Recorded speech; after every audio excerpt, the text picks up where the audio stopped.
يا أصحاب المعالي أما ترون أن غزة تعاني؟ هذه رسالة إلى حكام أمتنا أقولها من قلبي فلسطيني وغزاوي فقد أهله। ইতিহাসে সবচেয়ে সংক্ষিপ্ত জুমার খুতবা মনে আছে কি? তার সময় ছিল মাত্র 30 সেকেন্ড। সেখানে ইমাম বলেছিলেন, যদি 30,000 শহীদ, 70,000 আহত আর 20 লক্ষ গৃহহীন ফিলিস্তিনি মুসলিম আপনাদের জাগাতে না পারে, তবে কিভাবে আশা করব যে আমার কয়েকটি কথায় আপনারা জাগ্রত হবেন। এই বলে খুতবা শেষ, কাতার সোজা করুন, সালাতে দাঁড়িয়ে যান বলে তিনি জুমার নামাজ শুরু করলেন। পাপমুক্ত হওয়ার মাস পবিত্র রমজানের আজ শেষ জুমা চলে গেল, কিন্তু আজই দখলদার থেকে মুক্ত হলো না ফিলিস্তিনিবাসী।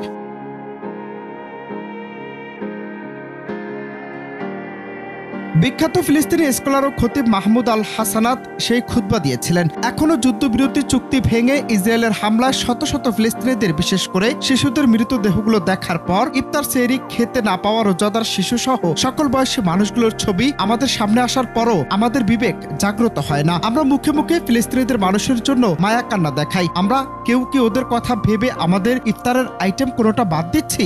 হয়তো না। আমাদের ঈদের কেনাকাটা বন্ধ আছে কি? সবই চলছে আমাদের। তাহলে কবে জাগ্রত হবে মুসলিম বিশ্ব? মুক্তি পাবে ফিলিস্তিনিবাসী? ইসরায়েলি বিমান হামলায় গাজার কেন্দ্রীয় বাজারে অন্তত 7 ফিলিস্তিনি নিহত হয়েছেন। সবশেষ গত 24 ঘন্টায় এই সংঘাতে গাজায় নিহতের সংখ্যা 40 ছাড়িয়েছে। জাতিসংঘের বিশ্ব খাদ্য কর্মসূচি সতর্ক করেছে, গাজার হাজারো ফিলিস্তিনি মারাত্মক খাদ্য সংকট, অপুষ্টির মুখে পড়েছেন। জাতিসংঘের ফিলিস্তিনি শরণার্থী সংস্থা জানিয়েছে, গত 3 সপ্তাহে গাজায় কোনো ত্রাণ প্রবেশ করতে পারেনি। এদিকে লেবাননের স্বাস্থ্য মন্ত্রণালয় জানিয়েছে, ইসরায়েলি হামলায় দক্ষিণ লেবাননে অন্তত 6 জন নিহত হয়েছেন।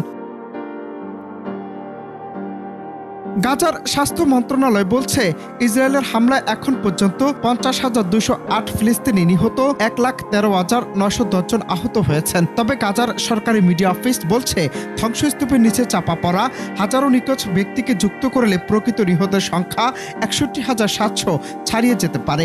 অন্যদিকে 2023 সালের 7 অক্টোবর হামাসের নেতৃত্বে ইসরায়েলের চালানো হামলায় 1,139 জন নিহত হয় এবং 200 জনের বেশি বন্দী হয়। অনন্ত হাসান মাসুদ, বাংলা টিভি।